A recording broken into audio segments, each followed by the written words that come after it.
Welcome to Shift, a college admissions ACT, SAT, CLT podcast for a changing world. I'm Tyler, the founder of Achievable, and we have an affordable ACT course that includes everything to ace your test. A full textbook, tons of questions backed by our memory-enhancing algorithm, videos on key topics, a built-in study planner, and full-length practice exam.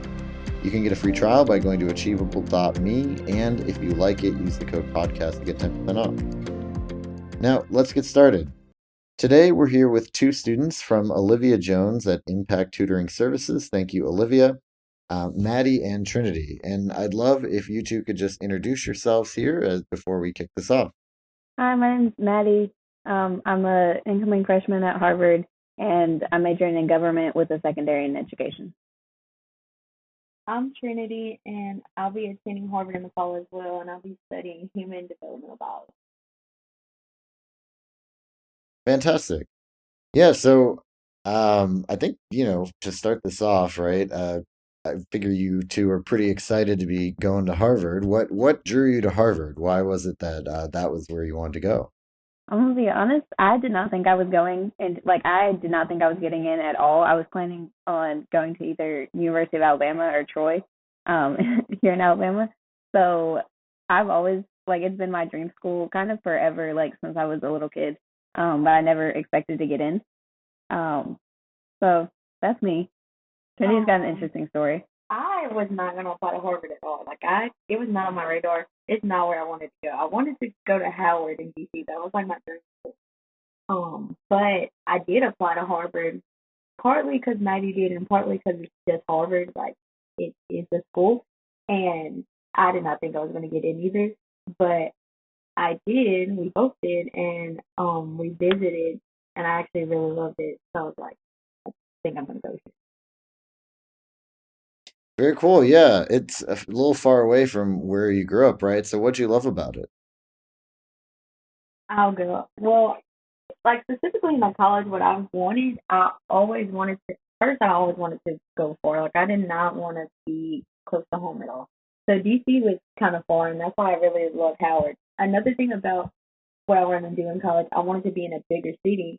DC had qualified that for me, but when we went to Cambridge and Boston, it's a lot bigger than where we are from, and I think it's big enough to where I could digest it, but also not huge like DC or any other major cities that is too much. And I think the city size is kind of perfect. And the campus, everything about the campus life, the location, how walkable. You can't walk in rural towns where we're from. You can't just walk the city. We could walk all through Cambridge, and we did multiple times. And it was just the experience that I felt like I wanted in college. I experienced a lot of that. Pretty much same here. I knew I really didn't want to go in state, but I kind of thought that was my only option. And I applied a bunch of places out of state just because I wanted to see where I could go, and I was just going to pick the best out of wherever I got accepted. But I really love all the history at Harvard is so interesting.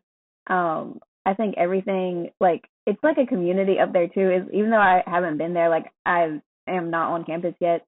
We went and visited for 2 or 3 days, and everybody was so nice, and we met people freshmen this year and upperclassmen and everything, and they were so nice. Everybody kind of knows each other. We were walking down the street with one of our hosts, and she was just talking to people left and right, she knew everybody there. And it kind of reminds me of our town where we know everybody just because there's nobody here. We are from a very small town. So it's that community, but Boston is right there. If we want to go do something, we can. It was a really weird experience because it's I thought it was going to be this big, huge, scary city or something, and I wasn't going to like it. And then I went, and it was kind of just like home. Oh, that's great. Yeah, I really like Boston. I've been there a little bit myself. Well, very cool. So I'd love to talk a little bit about your experience kind of applying and kind of what are the things that you felt helped you stand out, right? Because frankly, a lot of people do what you did, which is, apply to a bunch of places that your friends go or your either older siblings have gone or other people in your town have gone. And then they just kind of throw Harvard in there. right? And maybe they throw in like a couple others from that sort of category just to see. Um, and most of those people don't get in. So it's really kind of like when we were talking before this podcast, I thought you guys did some really cool stuff that I think helped set you apart, and I'd love to unpack that a little bit. So maybe starting with Maddie. Maddie, what do you feel like were the things that really helped your application be so strong? For one, the one thing that I always fall back on is that I have an internship in the area I'm interested in educational policy. And even if I'm not like in the state building every day talking to people, I still am very involved in it.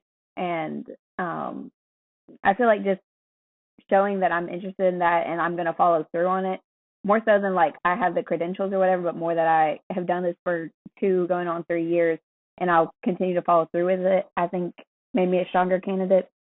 I also never really like referenced my grades when I did my application because I knew that everybody that was applying also had. I have a 35 on the ACT. I have one of the weaker scores that they take because a lot of people that applied have a 36. And like I never referenced my GPA because I know everybody has a over 4.0 GPA, and that doesn't really make me stand out. Mm, So I talked more about like the classes I took. I took like AP Art History and AP Psychology because I wanted to. And I talked about how I took those just because I wanted to learn more, not necessarily for the grades. Um, I think right. those are the two big things that really helped me. I also very much took advantage of the optional questions about like what hardships have you faced in college applications or whatever. Because we're both first generation and nobody from our town really goes, I mean, to college and definitely not out of state for college and definitely not to Harvard for college. So I kind of talked Right. about like I don't really have, not that I don't have the support system to apply here, but like I don't really know what I'm doing. I'm just doing my best with what I have. Yeah. No, I think that's really important. I think if you want to get into any of these top programs, you've got to do the optional essays for sure. But I think more importantly, like the thing that I took away from what you just said is that it's not just like you slapped a bunch of clubs on your resume in the last 6 months because you're applying to college soon, right? Like you were genuinely interested in this area and you've been pursuing that interest and you kind of would do it with or without Harvard, which in a way is kind of what they like to see. Yes, sir. Yeah. And then, yeah, Trinity, I'd love if you could share some of the things that you felt made your application super strong.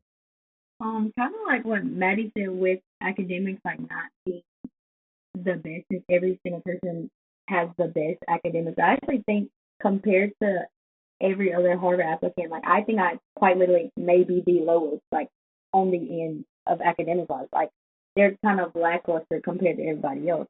But in my application, especially in my essays, I embrace more of that fact because of during my academic journey, if you will, especially during high school, like I had challenges. My main essay, my personal essay, I wrote more about my how I faced my academic struggle with as being a person that wanted to learn so much, how I came up front with my problems in academics. And I think that's a topic that really isn't talked about by a lot of people who want to go to Harvard or things like that. Like they kind of just let the struggles happen and just get over it. But people don't actually touch on those issues. And in my essays, I talked about that a lot. And I really do think that pushed my application more because definitely if you look just at the numbers, I don't even think you would put my application up with the majority of the students that go to Harvard. So I think my essays for one, and also just being myself, like literally being just myself on the essays. I remember one of them was like, "What would you like your roommate to know about you?" And I think that was the most unserious essay question I ever wrote in my life. But I truly was being myself. I think on it I put I like to talk a lot because I like to talk a lot, and I put I love the color pink, and I wrote all about the color pink, which is such a odd topic and stupid, but I was genuinely being myself on the application, and I think they really enjoy reading something like that instead of saying, "Oh, I want you to know I love this hobby." Like everybody says the same thing for the most part, but when you personalize these essays to something very specific, it makes you like makes admissions officer look at your application a little bit different. Like, oh, this feels kind of weird, but I like that. Um, but yeah, I think majority is Yeah. like the essays and being really personal and being myself. Yeah, and that's such a good lesson. I mean, I think so many people kind of overthink it.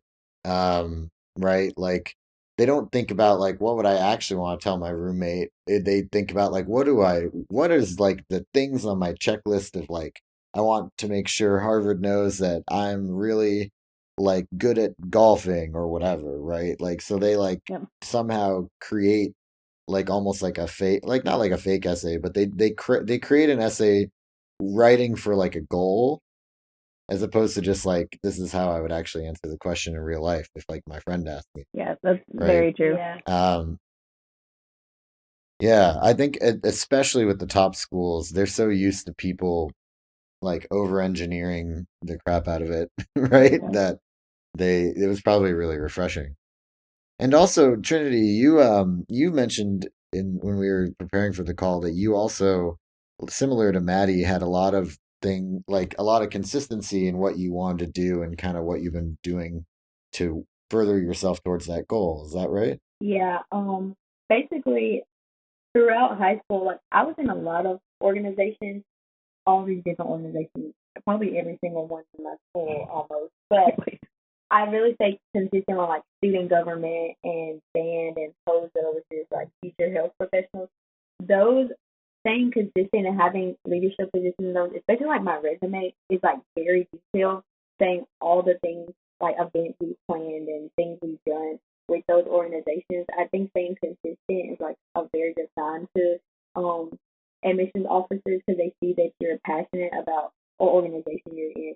Such as like POSA, we do blood drives and raise money for hospitals and such things like that. Or I compete in competitions that are medical based, like knowing that that's my passion and what I want to do for a career. Seeing that I already implemented that in my high school life can show to admissions officers what I want to do while I'm in college and then after college as well. But just staying consistent with those and really doing as much as I can throughout those organizations to show my passion, I think also helps my application. Yeah, no, I think so for sure. And I mean, I like that you kind of listed everything that you did in the clubs. I've seen some resumes from high school students that are looking to apply to colleges, and they often will sit there and like list all the clubs and maybe even like, their titles or whatever.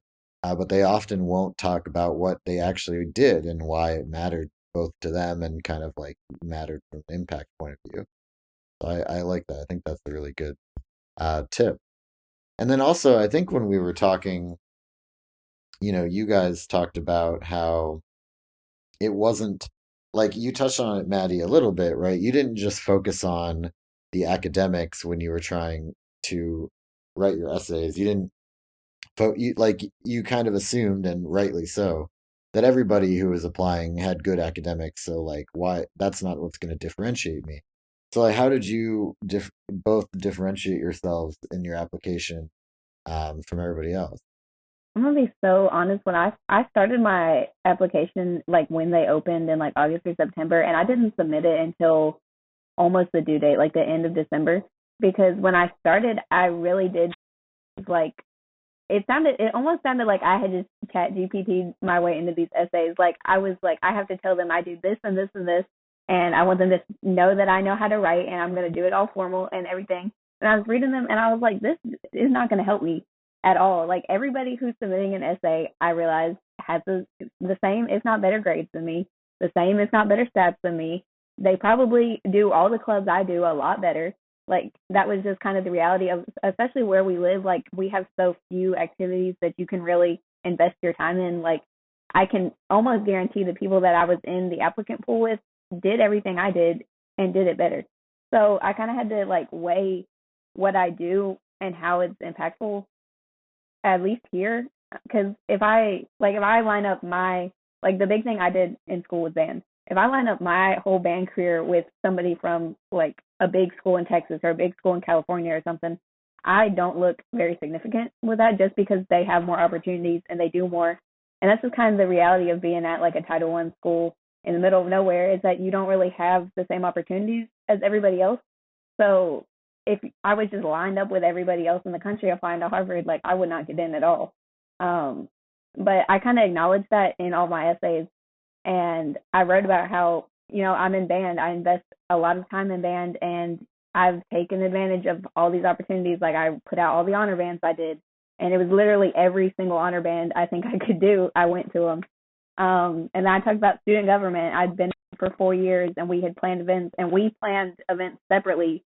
Like within SGA, we planned this whole community field day for homecoming and dances and stuff like that. And I just had to like hone in kind of on the stuff that I was doing might not look impactful in the grand scheme of things, but like here I'm doing literally all I can do. Like I'm investing all of my time in these things because I care about them.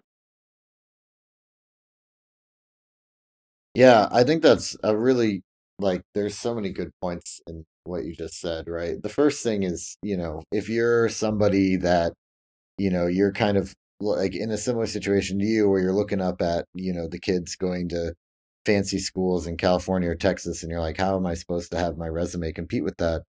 I think it's not always about that, right? Instead, it's like you said, it's like I'm making the most of the opportunities that I have. I'm doing as much as I can with what I got. And sort of the implication there is like if I had more opportunities, I could do a lot more, Yeah. right? And that's kind of what these schools love to hear because they're, they could fill their whole classes with people from those types of schools, and nobody would really be mad at them for doing so. But I think that they aspire, trying to kind of put on like the admissions officer like hat. I think that they hope to find people that are not from those groups, right? They want to have like people from different walks of life, different backgrounds, and they want to also find people where maybe like they kind of hit the ceiling in their own like high school world, but like if you gave them a much higher ceiling in the college world, they would have a lot of room to grow, right? So I think that's all really like it sounded like you kind of understood that like and wrote towards it, which I thought was really smart. I touched on, like, on my application, I touched on a lot of that similar thing that Maddie just spoke about because there really is not, like, there is nothing, everything that we have done is everything that you possibly can do. There is nothing else we could possibly do to make ourselves look any better than we already have. So I touched on that a lot in my application, but I also touched on how having such a specific passion, like, of course, so many people in the world want to go into medicine because they want to help people. Everybody says that wants to go into medicine. But having a more specific passion for exactly what I want to do and why, like the journey of me getting there, and I explained that a lot in like several essays on my application, like explaining that journey and how I got to what I want to do now today with all my mentors and struggles that we went through and how I ultimately decided, okay, this is what I want to do and I know why. I think that also differentiated me from other applicants because literally everyone who wants to go into the healthcare field has like a personal story with like a relative of how something happened. And like I'm saying I have too, but the journey of telling that story, more like a story instead of like, oh, here's my example, like my family died and now I want to be a medical professional. More so telling the journey and the story of how I ended up there, I think that made me look different. And I think also touching back on the topic of not having this opportunity where we're from compared to everywhere else, making a bigger emphasis on my application that since I don't have all of these, I want to make a bigger impact. That's like that is my ultimate goal is to make a bigger impact wherever I Hmm. go. I want to obtain these other opportunities that I know that I didn't have, but I want them. So I'm reaching out and like longing so much to have a bigger opportunity to do anything and impact others as much as I can. Even though I didn't have as many opportunities now, I know that there are more in the future that are held for us that we can use to help others or make our reach our goals however we want. Yeah. I also touched on a lot in mine, like what Trinity was saying of how like everybody that you hear that goes into medicine always says they want to help people, and somebody in their family had this and now that's why they want to go into medicine. I Going into educational policy, there's really no like it's kind of not that personal effect, but I talked a lot about how because I'm from Alabama and we have some like statistically some of the worst education in the country, that affected me directly from the time I was very little until now graduating high school. And I saw that and I wrote in my essays about how I don't want to go to Harvard and then move to New York where I'm going to make $4 billion a year or whatever. I want to come back to Alabama because I want to make a difference. Like I think for both of us, a lot of our essays were about like, we just want to make a difference. And for me, that was really about coming back to Alabama and doing something here and helping education here because that's where I grew up and I want things to be better for the next people in Alabama. And like Maddie said, like that whole instance, I kind of touched on something like that too, except for more of like an example thing. And which a lot of people say this, like, you don't see, especially here where we live, not a lot of diversity. Like, I don't think I've ever had a black doctor in my life, probably ever. But like wanting to be that example, like she said, making an impact, coming back and affecting education in Alabama, like for the better. More so, mine was like, okay, I had this really great mentor in like 8th grade, and she was like everything to me. Or like Miss Jones, for example, everything to me. And these mentors, like these women in my life, made such a big impact on me. And now, when I grow up and inevitably do whatever I do in college, like I want to come back and make that same impact on little girls or younger women like us in our instance. Because there's not many people. First, there's not many people going to college where we're from, and then there's not people going to Harvard, and then there's not people going to be doctors or educational policy makers. But coming back and being an example is like really what my passion. Just because that's what we lack, and I just felt as that's what I wanted to be. Definitely. If Miss Jones had not looked me, because there was a long span where I was not going to apply to Harvard because I was so convinced that I wasn't going to get in, and I didn't have the stats, and they wouldn't even look at my application. So I went to Miss Jones one day and I was like, hey, I've done all this ACT prep. I'm going to the college an hour and a half away from here. They'll give me everything. Like, I don't care. I'm not applying. And she had to look at me and be like, you are insane. You need to apply wherever you want to apply. And it's just like, it is hard growing up here and not seeing, nobody ever really goes to college. Like, it's a very small percentage of our classes that go anywhere for college. An even smaller percent, maybe like 10 in every class that go out of state. And nobody that even applies to any like top schools. So it's just kind of hard growing up, like always seeing that and always seeing that you need a certificate as soon as you graduate so you can go work and blah, blah, blah, blah, when that's not what you want to do. Like I had just kind of fallen into this hole where I accepted that. And I thought that it would just, because it was just easier for me to go down the road and get my degree there and be kind of content with it, that that's what I needed to do. But if it was not for Ms. Jones just looking at me and calling me stupid, I probably would not have even applied. Yeah, well, and that's so important, right? Like you did all this work, but then you got a 35 on the ACT, which by the way, like is extremely good. Thank you. I think that's probably in the average for Harvard or a little bit above average. I don't think that it's below average. But in general, like you still have to believe that you can do it, right? And I think that for a lot of these universities, the big thing that really helps kind of bridge the gap is like the why choose us, right? And like telling that personal story like you guys did. I'm curious also, when you were working on your essays, did you work on them together or because you just know a lot about each other's essays? I'm just curious. We just know way too much about each other. Yeah. So we would literally be writing our essays and I'd be laying in bed at night, I'd be like, oh my gosh. And I would call her and be like, did you put this thing that happened to you in your essay? Because that's a really good idea if you want to put it in this specific essay that I just wrote. And that happened way too much. Like, we just really know too much about each other because we've known each other since like 3rd grade. Yeah. Yeah. But we never like sat down and like organized anything together. To It be just fair, happens. Maddie was a lot more prepared for the Harvard application than me. Like, maybe I'm just the ultimate procrastinator, but she had been working on this application for months. I think I did the Harvard application in the same week that it was due, which is not a good idea. Do not Don't do that. But that's a horrible idea. Do not do that. So Maddie had so much time to ponder over her And I pondered. over her essays, and I had heard about them, like heard about her changing it back and forth over these essays. But by the time I got to mine, like I told her what I wrote on some of the supplementals, but it was too late. It had to be submitted, so it was submitted.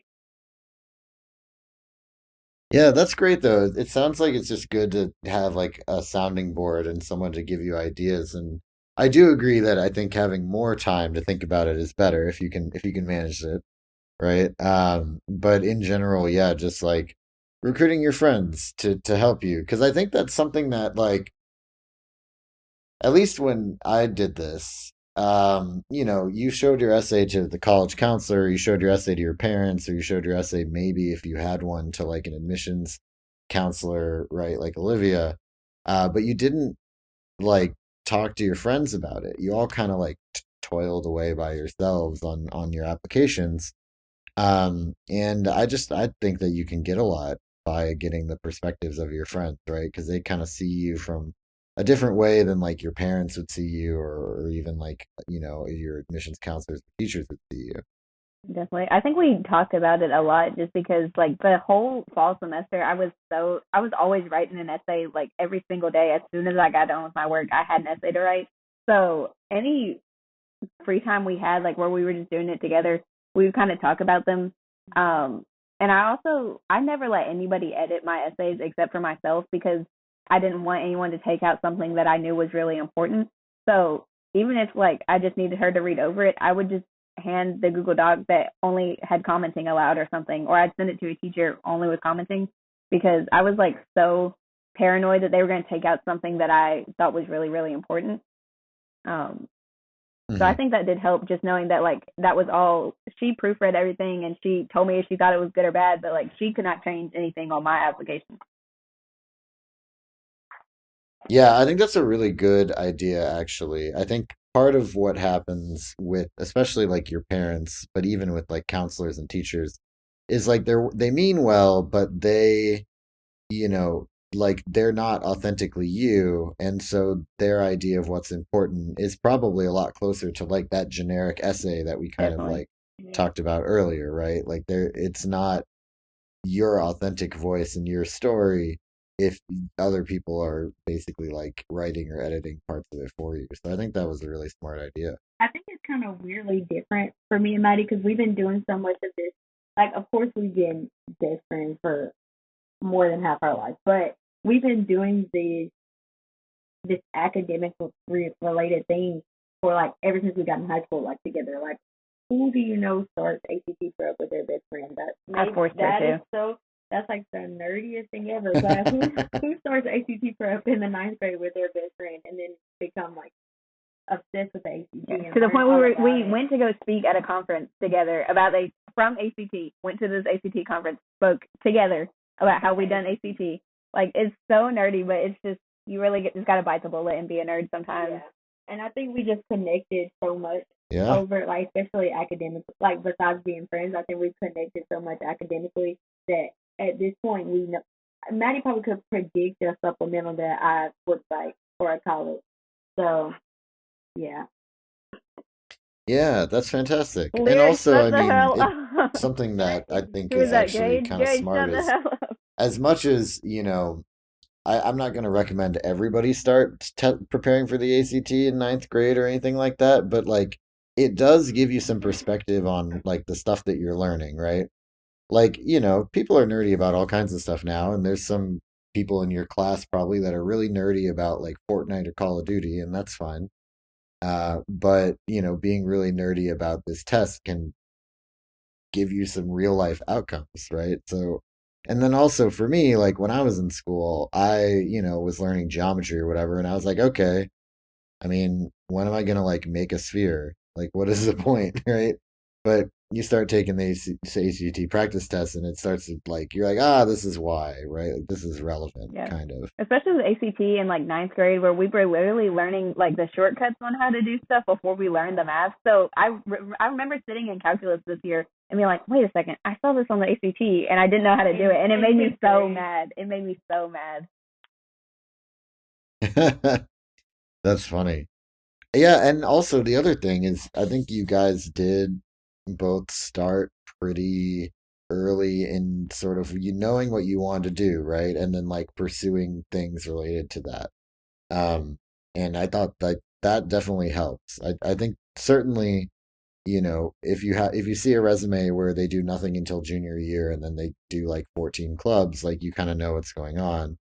Um, so like getting out of that and like being more like, hey, this is like I really want to do educational policy. I really want to go into medicine.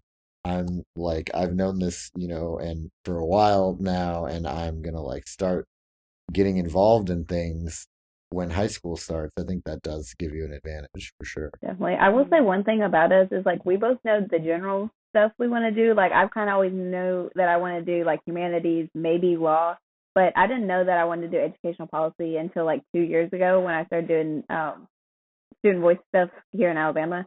And then Trinity flips every single week. Like I don't even know if she knows what she wants to do right now. Yeah, career wise, I have no clue what I want to do. I just know like medicine or STEM. Like I'm pretty sure in the field, but like career wise, still unsure. But I think that's something that a lot of people try to tell students that they should be figuring out in high school. And I honestly did try to narrow it down like the beginning of high school, maybe like my sophomore year. But I really realized by like my junior year, I was like, wait, I kind of have, like, I know I'm mostly interested in biology or like health, like pre-health or pre-medical careers, but I don't know exactly which one yet, and that's fine. Like I really came to terms with that being fine, and that's okay. But I think closer to the end of my high school time, I realized I narrowed down that this is exactly what I want to do. Like I definitely want to be in the pre-medicine field, but I think us going ahead. This is like a weird way to connect it, but I think us going ahead and like taking the ACT in like 10th grade, it gives you so much more time to worry about everything else like college. Yeah, like, definitely. So most people in our grade are stressing our junior year trying to figure out, oh my gosh, I need to get this ACT score to get into college or get these scholarships. But me and Maddie went ahead and we're taking it from ninth grade, and I got my final score probably the beginning of my junior year or the end of my sophomore year. Like I had a score I was like satisfied with, and I think that helped us being able to focus on our applications a lot more because we knew, even though ACT is not everything, the score is not everything, but knowing that we had a satisfying ACT score already where we could focus on being more involved in clubs or organizations or just doing our passions, I think that helped us on our applications as well. Definitely. I feel like it also kind of helps, like, everybody kind of knows, like, when you're going into high school, I'm really good at math or science or history or whatever, but it kind of helps you narrow down, like, it gives you a number to say, like, oh, well, I'm pretty good at math, but I'm almost at a perfect score in reading. Like, maybe I should explore this more. Like, I ended up getting a lot better at math than I was when I started, like, way, way better. So I kind of was able to be like, well, maybe I could look into, definitely not like science or medical or anything like that, but like maybe I could get a career where I might need like some data or something like that. When I came to high school, I was like, well, I'm just gonna have to do like English, history, something like that, where I don't have to do any math, because I really just thought I couldn't do it. Yeah, no, and that's such an important part too. Is I think most people can learn most things, right? But I think that a lot of people get, they either kind of struggle with something or they kind of have a teacher that, is like, oh, you're just bad at this, right? Like that's what happened to my wife. Is like her teacher just kept telling her she was bad at math when honestly she was probably fine, right? And just like dealing either with a little bit of sexism or just maybe like, you know, struggling a little bit more than her peers, but she could have totally figured it out. And now she has. And I think that just happens in school, which kind of sucks. But I'm glad that you were able to on your own be like, wait, I'm figuring this out, right? And I think that everybody, to an extent, like pretty much everybody can improve their math or improve their science or their reading with like some practice and some focus, like you guys had. Definitely. And I've told people that since we started ACT, like I would refer people to Miss Jones all the time. I'd tell them just go take like one practice test, and because we started with relatively high scores, like we definitely could have taken it one or two times and stopped, but we just kept wanting a higher score. So, and it's already so hard to move your score in general, but like when you're in that top category, it's so hard to get those last couple points. And I would just tell people, like, if you just go a couple times, like, you can figure it out. Like, all of this is learnable, or it wouldn't be on the test. So I've always told people, like, take it as much as you can, because it will help. Yeah, exactly. Well, this has all been really, really cool stories and like very helpful insights. I mean, you are, this is a corny thing to say, but you are wise beyond your years. So I appreciate you being on here. And I'm curious for a sec, before we wrap up, if there's anything that we haven't talked about yet or any kind of like parting advice that you want to share. I really don't have any. If you want to apply to college, be yourself to the weirdest degree. They want you to be so weird. And really just all of high school, just embrace being weird. I hope there's some random like ninth grader watching this, and I hope that they just embrace being weird. Because like if I was not super, super weird all of high school, I wouldn't go to Harvard, honestly. Yeah. I think just being your most unique self on your application really sets you apart from everybody else, because you'll never be everybody else. You'll only be yourself. And I think also not procrastinating. Yeah, don't be like her. Do not be like her. Yeah. Do not procrastinate. That's great. All right. Well, thank you so much. This has been Shift, a college admissions podcast for a changing world, hosted by Tyler from Achievable with Maddie and Trinity. Thanks to Olivia Jones from Impact Tutoring Services. And you can get a free trial of Achievable's ACT course by going to achievable.me and use the code podcast to get 10% off.